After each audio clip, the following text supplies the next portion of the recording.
Abra sua Bíblia agora mais uma vez. Livro de Gênesis.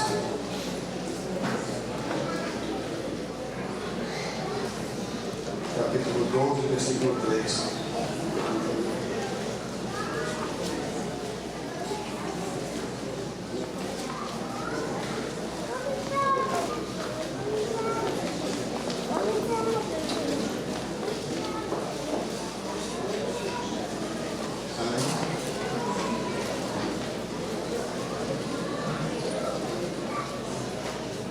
Abençoarei os que o abençoarem, e amaldiçoarei os que o amaldiçoarem, e por meio de você, todos os povos da terra serão abençoados. Ou em outras versões, todas as famílias da terra serão abençoadas.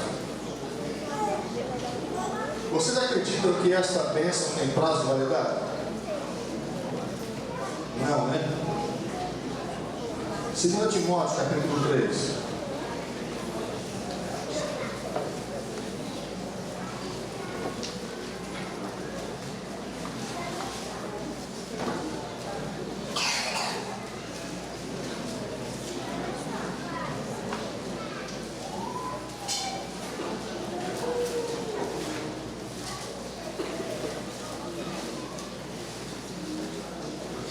Veja a partir do verso 1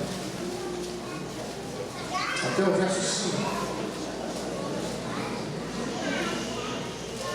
5. 2 Timóteo, capítulo 3, de 1 a 5. Saiba disso. Nos últimos dias sobreviverão tempos terríveis. Os homens serão egoístas, avarentos, presunçosos, arrogantes, blasfemos, desobedientes aos pais, ingratos, ímpios, sem amor pela família, irreconciliáveis, caluniadores, sem domínio próprio, cruéis inimigos do bem, traidores, preconceituosos, soberbos, mais amantes dos prazeres do que amigos de Deus, tendo aparência de piedade, mas negando o seu poder. Afasta-se desses também. Queridos, eu sei, pastor, tem prazo de validade mesmo essa bênção? Tem ou não tem? Para Deus, o mundo tem prazo de validade. É porque essas promessas que foram feitas a Abraão se restringem aos filhos de Abraão, aqueles que têm na fé concebida na cruz essa herança. Mas existem alguns ainda que aparentam ter essa fé concebida na cruz, mas não são. Desses vocês devem fugir. É o que o texto diz em 2 Timóteo, capítulo 3, versículo 1. Nós estamos vivendo num período, queridos, muito difícil da história da humanidade para identificarmos o que é certo e o que é errado. Se os adultos estão com essa dificuldade, imaginem as crianças, imaginem os adolescentes, os jovens, por que não dizer assim? Eu tenho feito algumas visitas que me surpreendem, e até de alguns casais que têm o mesmo caseiro. Alguns abriram da separação, com poucos anos de conhecimento do que é um casamento. Outros, mais consolidados, mas muito envolvidos com o crescimento intelectual, com o crescimento financeiro e com uma distância muito grande no pensamento de construir filhos. E quando eu pergunto assim, por que você não quer filhos? Ah, pastor, é um mundo desses? Não, pastor. Eu volto a perguntar, essa bênção perdeu a validade, queridos? O que você acha? Será que porque eu vivo num mundo tão caótico, tão difícil, eu não vou continuar crendo que Deus tem a bênção para a família de Deus, para a família resistente a essas coisas, para a família que crê nas promessas de Abraão? Mas é um conflito grande. Eu creio essas coisas, mas eu vejo o que a Bíblia disse lá atrás. Eu sei que todos vocês têm pais, tiveram pais, avós, bisavós. Eu tive o privilégio de conhecer meu bisavô. Ele morreu quando eu tinha 6 anos, mas eu conheci meu bisavô. E eu conheço as histórias dos meus pais e dos meus avós que contavam. Minha avó contava que o pai dela, meu bisavô, já dizia que no mundo dela estava difícil. Ela disse para minha mãe: olha, no teu mundo está difícil. Minha mãe disse para mim: no teu mundo está difícil. E eu não consigo nem dizer para meus filhos isso, porque eu não sei se isso aqui que a gente vive é mundo. Porque parece que nós estamos dentro de uma grande penitenciária, um caos. As leis não funcionam mais. A corrupção tomou lugar na honestidade. Os políticos não são mais confiáveis. Os policiais se misturam com os bandidos. Não sabemos mais. Nós não temos mais a certeza se vamos sair ou voltar. Isso era só coisa para quem era da polícia, para quem era de algum movimento, né? Agora não. Qualquer pessoa que sai de casa não sabe se vai voltar. Por isso o nosso mundo não é mais ou menos um mundo quando Deus disse isso para Abraão. Mas mesmo assim, eu acredito nas promessas. Eu acredito. Você pode colocar para nós, já está na tela, o nosso material? Altar da Esperança. É o título desse seminário que a gente vai passar agora para vocês verem. Ou Altar da Família. É a mesma coisa, acredito eu, no sentido da fé. Queridos, tem uma pesquisa aí muito séria que foi feita em 1997 e foi publicada nesse mesmo período. Foi feita nos Estados Unidos com a juventude americana. Os números geraram fatos chocantes. E o que vocês vão ver agora aqui no próximo slide, pode passar, são números diários. O que acontecia diariamente, todos os dias nessa década. Veja que coisa interessante. Todos os dias, em todo os Estados Unidos da América, 500 adolescentes começam a usar drogas. Todos os dias. 1000 começam a beber álcool. Mais 1000 se tornam mães solteiras. Todos os dias. 1106 praticam aborto todos os dias. 4.219 contraem doenças sexualmente transmissíveis, inclusive a AIDS, todos os dias. 135.000 alunos levam armas para a escola e vocês veem a tragédia que acontece quando eles apertam o gatilho. Esses dados são americanos. Made in USA. Eu nem ouso fazer isso no Brasil. Provavelmente vai ser o dobro ou o triplo do resultado. Pode passar para mim, por favor. Agora é uma pesquisa mais na área percentual. Foi avaliado isso também na juventude cristã americana. Agora eles saíram um pouco do abrangente para um foco mais fechado. A juventude cristã. 8% dessa juventude cristã americana já usou drogas. 12% se embriagam juntamente com os outros do mundo. 20% tentaram machucar fisicamente alguém. 23% fumam um cigarro ou outro produto derivado do fumo. 36% colaram na prova que fazem, são desonestos na escola. Essa pesquisa aqui é americana. É americana. Vocês estão falando do preceito brasileiro. Okay? Americana. 66% com a idade entre 11 e 18 anos mentiram a um dos pais, professores ou algum adulto. Eu volto a repetir, pesquisa americana, tá? Não é brasileiro. Passa por favor para mim aí. Será que houve uma mudança nesse período de lá para cá? Se houve, qual foi?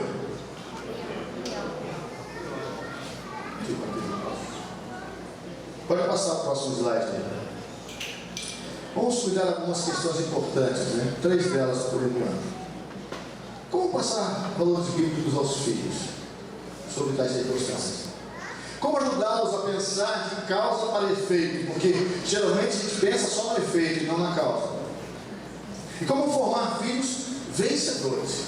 É o que eu falei para o Márcio agora há pouco. Segundo a Bíblia, somos nós, os pais, que traçamos os destinos dos filhos. E eu não creio que a Bíblia está ultrapassada, continua sendo assim. Portanto, temos que ter cuidado quando dizemos que fizemos tudo, mas não chegamos lá.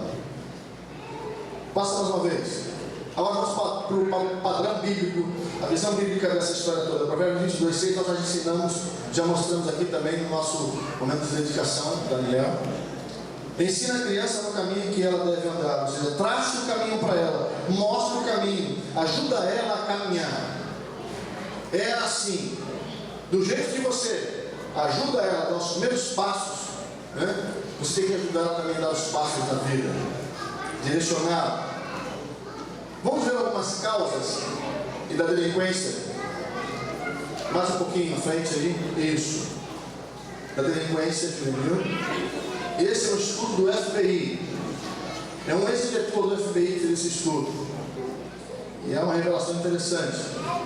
Ele diz, olha que coisa interessante, que os estudos apontam para 2 vilões muito fortes, né? Primeiro, a TV. E a segunda, a falta de orientação religiosa no lar. Meus amigos, isso é forte demais. E isso mexe com a gente.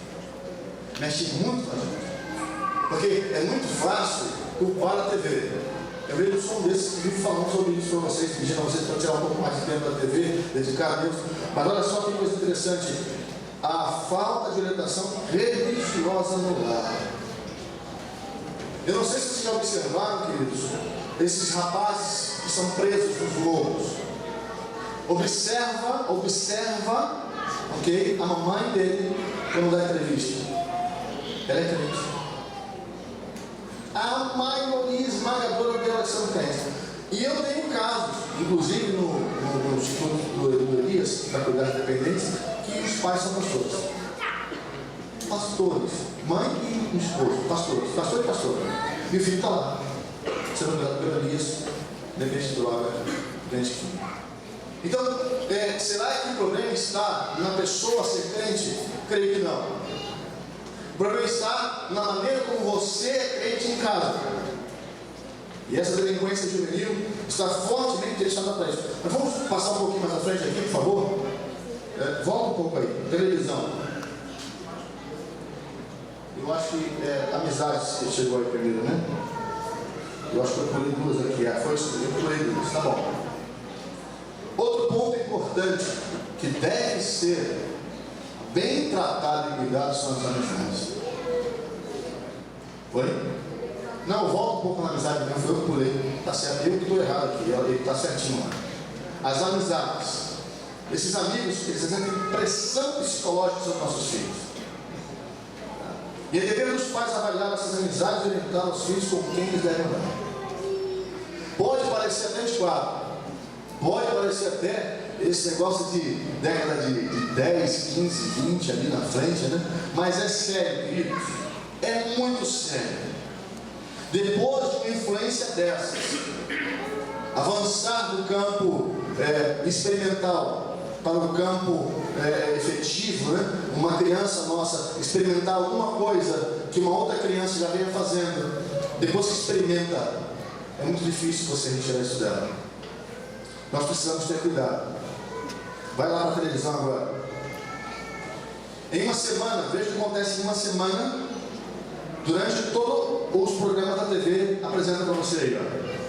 1.385 cenas de nudez. A gente vê e não sente mais nenhum tipo de pudor. 478 cenas de sexo. 149 brigas e facadas, 329 palavrões, 3.376 tiros. Isso aí são dados específicos. Toda semana o seu filho assiste isso junto com você.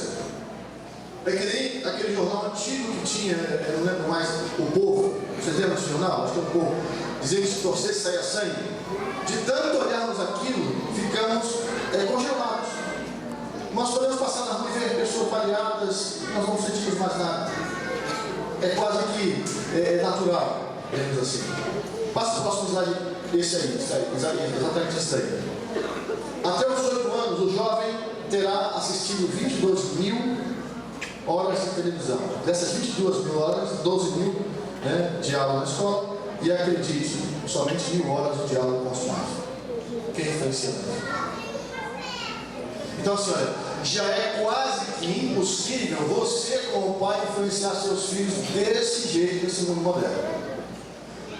1.000 horas contra aí 12.000 da escola, contra aí 22.000 da televisão.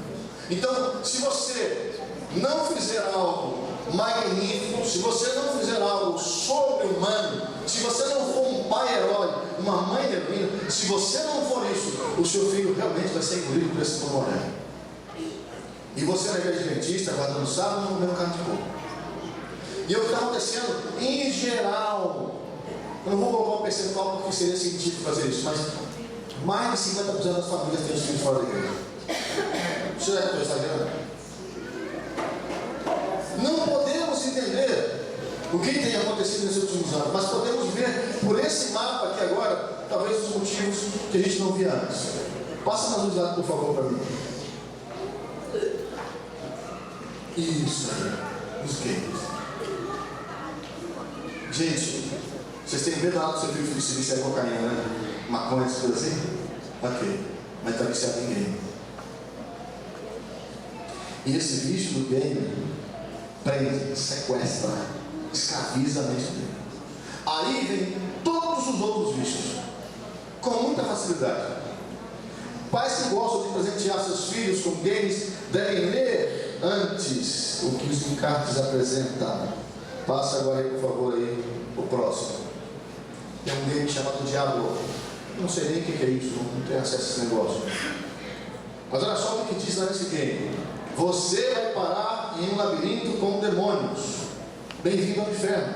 Eu sou o Senhor, o diabo. Tudo em inglês. O outro, Dom 2. Sente e se relaxe. Você descobrirá os segredos daqueles que foram antes de você no inferno. Eu não vou colocar mais só esses dois mesmo, porque chega até enjoar esse negócio, né? Mas é isso que está lá. Os produtores desses games são a maioria deles homossexuais, são cheiradores de cocaína, são pessoas assim desse jeito.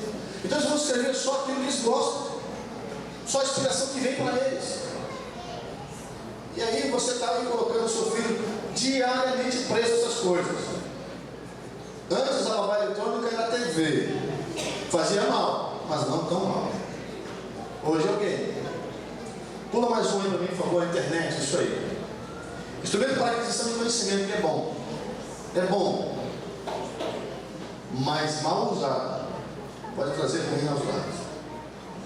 Excessivo tempo gasto e fácil acesso aos conteúdos pornográficos degradam o cara. Queridos, eu estive essa semana, eu tive no Espírito Santo, né? Fazendo uma semana de oração. Deve ter umas 4 semanas já. Ou 3 ou 4. E eu encontrei um caso de um jovem, cara, que era compulsivo em duas coisas: bebida e pornografia. Aí cigarro também.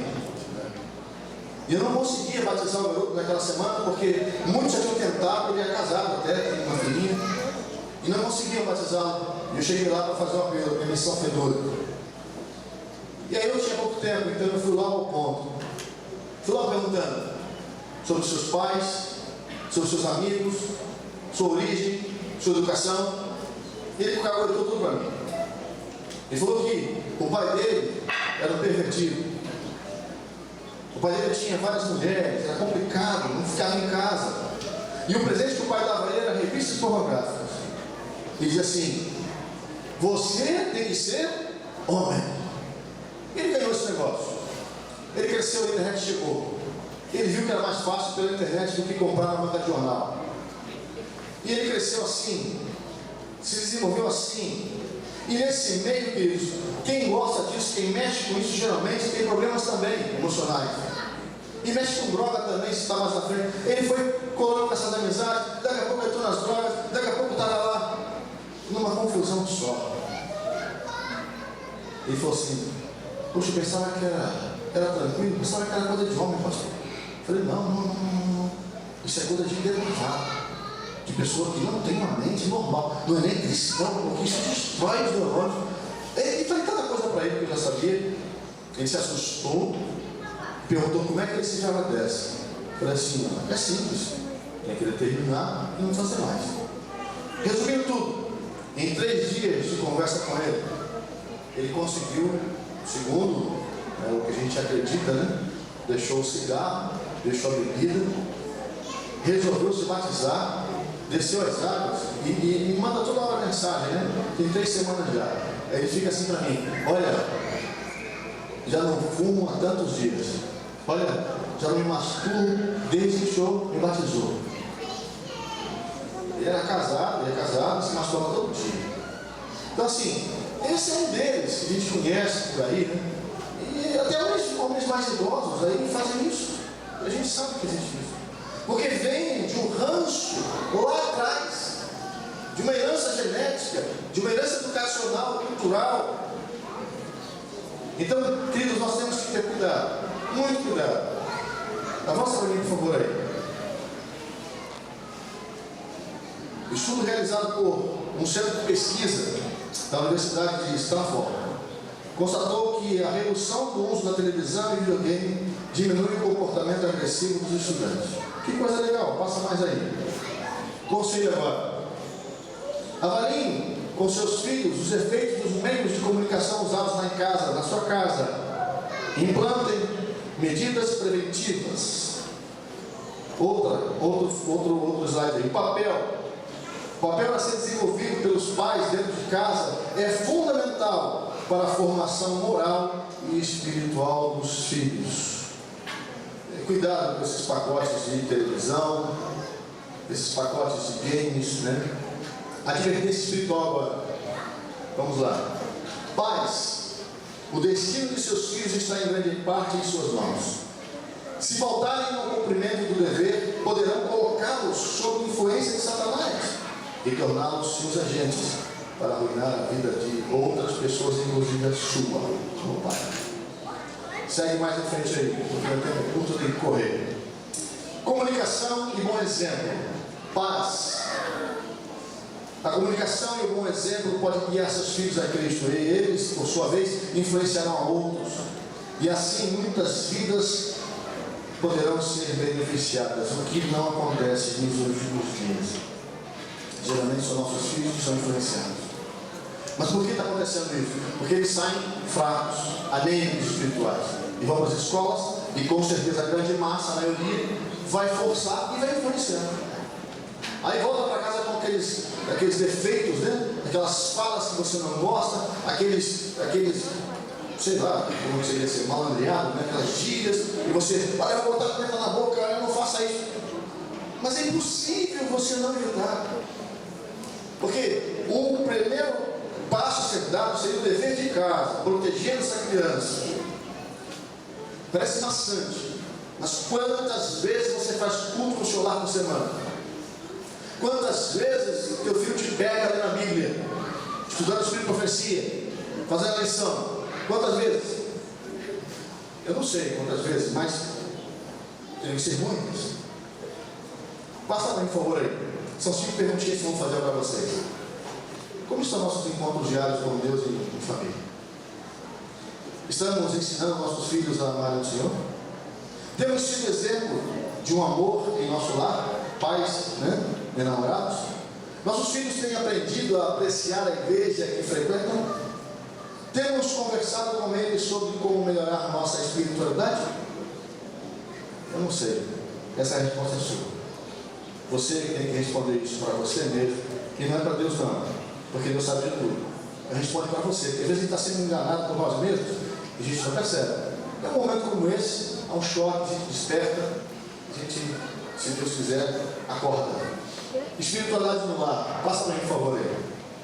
Pais, assumam a liderança espiritual de sua família. Invistam na espiritualidade de seu lar.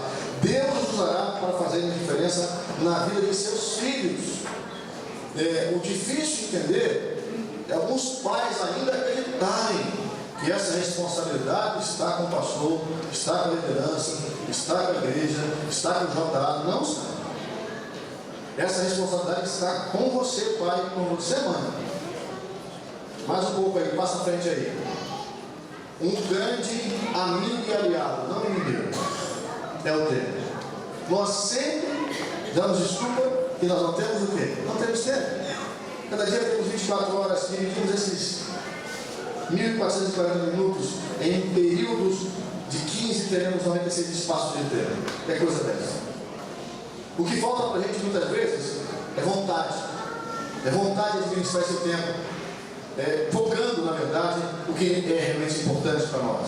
Somos desafiados a ficar com 94 espaços de 15 minutos e consagrar apenas 2 a Deus para erguer em nosso lar, na família. Esses 2 são no sábado.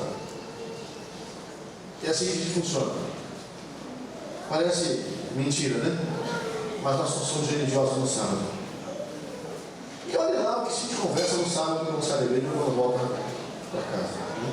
Então, assim, é muito difícil trabalhar quando o tempo que deveria ser usado para o benefício nosso, em tese, ele é usado para o benefício por causa dos nossos gostos e nossas perversidades. Clica mais uma vez aí. No lar cristão, deve haver pela manhã e à noite um tempo especial para realizar 2 encontros com Deus. São 15 minutos apenas. É o suficiente. Dá para cantar, dá para orar e dá para ler um texto da Bíblia. E agradecer claramente a Deus por tudo que Ele tem feito. Faça para mim, por favor, aí, culto da família. Mais uma vez aí. Aí. Fortaleça a sua família, leve seu cônjuge e seus filhos a terem senso de adoração como é a missão. Motive-os a participar do culto doméstico. Essa motivação, ela nem sempre é usada, né? Porque às vezes nós vamos para o culto como adultos, com o ombro caído, com um semblante sério, e já torcendo para acabar logo, quando a gente vai. Então, assim, nossos filhos, eles não são bobos, eles percebem essa motivação que não está existindo no coração, e com certeza não vai existir deles também. Pula mais um aí para mim. Altar de esperança.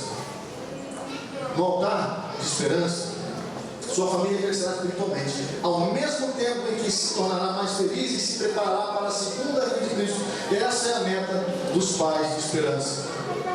Clica mais uma vez para mim, por favor. Só mais uma vez. Aí, muito bem. Sabe, por conta de tudo isso que nós falamos, eu quero me colocar aqui no mesmo lugar que vocês, porque eu também sou pai, erro bastante com os meus filhos, procuro acertar o máximo que eu posso, né? Mas também encontro muitas vezes dificuldades para lidar com alguns problemas, porque o século XXI é muito veloz. O que você sabe hoje, amanhã já é obsoleto. Está assim desse jeito. Então fica difícil para a gente acompanhar esse mesmo ritmo do mundo e fora, com conhecimento de causa para administrar nossa família, nossos filhos, nossos bens. Então nós pensamos no seguinte: ano passado nós fizemos um encontro de casais. Foi uma bênção. Acho que quem foi pode dizer a mesma coisa. Esse ano tentamos fazer de novo, mas os preços não baixaram, pelo contrário, eles aumentaram. E as inscrições foram muito poucas. Nós precisávamos de 55 casais e estávamos apenas com 15 para 20 casais. Não há tempo hábil para confirmar com o hotel e firmar esse encontro, sem que nós tenhamos grande prejuízo. E nós não podemos fazer isso com a igreja. Então nós oramos, buscamos ao Senhor depois daquele jantar que tivemos aqui com vocês. E tivemos muita procura de casais do seguinte: mas puxa, pastor, e os meus filhos? Não tem nada para família, só tem para casal. Aí vem outro e fala assim: olha, eu sou divorciada, viúva, solteiro, não tem nada para nós. Então nós pensamos o seguinte: nós temos que fazer alguma coisa. Primeiro, para baixar o valor e encontrar espaço para todos. Ok? E aí, lembramos de um lugar antigo. Já fomos lá uma vez. Primeiro ano que eu comecei com vocês, Rancho Peniel. Lembram dele? Aqui em Xerém? É bom, não é? Tem umas fotos depois aí para você passar, não sei se o Alex vai conseguir passar, mas nós conseguimos uma façanha incrível. Ela está vendendo o rancho. Eu não vou comprar um rancho não, fiquem tranquilos. Então, por causa disso, ela diminuiu o ritmo, diminuiu a questão da busca de números e tal.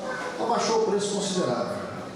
Ela conseguiu fazer para mim, a Ágata, que é a proprietária, a gente já conhece ela já há 8 anos. A Ágata conseguiu fazer para mim, incrível, R$120 por adulto, final de semana completo, com alimentação, e ainda tem um ônibus que vai levar você e trazer. Se alguém disser assim, pastor, não vou porque está caro, se entende com Deus porque você está mentindo.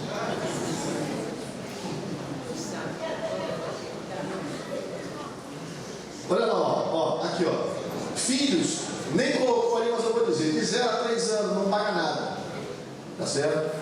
Aí depois, de 4 a 7 anos, paga R$35. E de 8 a 16, paga 60. 17 em diante já come como adulto, segundo os conceitos da área. Aí já é 120 para quem tem 18 para cima. 17, 18 para cima já é 120. Se você fizer a conta, o casal ia pagar 930 lá no hotel de Teresópolis, vai pagar 240 agora. Vai poder o casal com folga. E dá para levar os filhos ainda, vai somando tudo, não vai chegar a metade do que ia gastar para ir só o casal lá para o hotel. E outra coisa interessante, levei essa informação para a associação e eles amaram, porque não tem, nós não temos. Talvez teremos no ano que vem na campanha de família, talvez. E há quantos anos nós não temos um encontro desse? Aí já arrumei um monte departamental para participar do período. E outra coisa, vai ser na mesma data do encontro de casais. Conseguimos isso, que é outra vez também. Não vai alterar nada em calendário, não mexe com o programa nenhum, está tudo certinho. O pastor Luiz Ney, que é o nosso secretário, nosso ministerial lá de família, ele amou, ele falou, rapaz, que coisa linda. Eu estou com você, ele me pediu cartaz para colocar. Só que eu falei, pastor, se eu colocar cartaz na mão do senhor, eu não vou ter espaço para meus amigos e meus irmãos.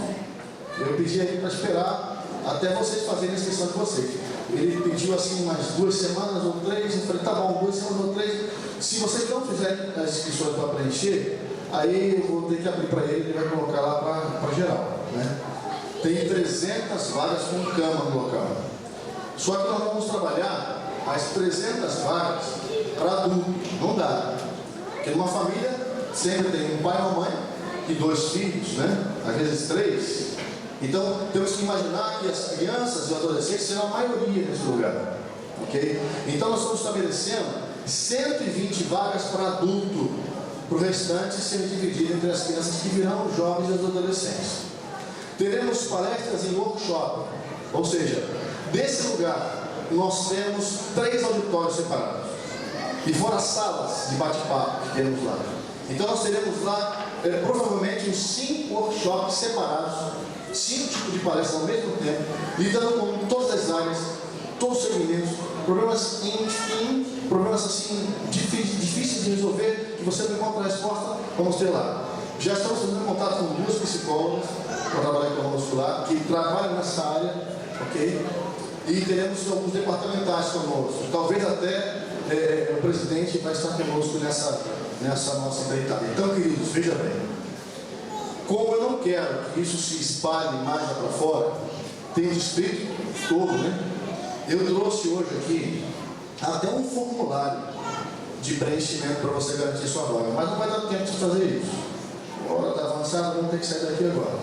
Então aí você faz o seguinte, ó, viu? Até São João Benedito, se quiser, está dentro, tá? Aí assim, ó, você vai deixar na saída o seu nome e o seu telefone para contato com um dos nossos representantes do departamento lá de família de Nova Iguaçu, ok? O irmão Elias Araújo está lá no fundo, né? Ele é o diretor e a equipe dele já está a postos, para a gente louvar o Senhor agora, cantar o hino de saída, fazermos a oração final e você só vai dar o nome e o seu telefone, ok? Aí você vai dizer assim, ah, mas eu tenho 5 filhos, pastor. A gente conversa, a gente acerta, a gente faz uma composição, a gente conversando se entende, e você não vai deixar de ir lá porque tem 5 filhos, ok? Então eu quero... Oi, querido.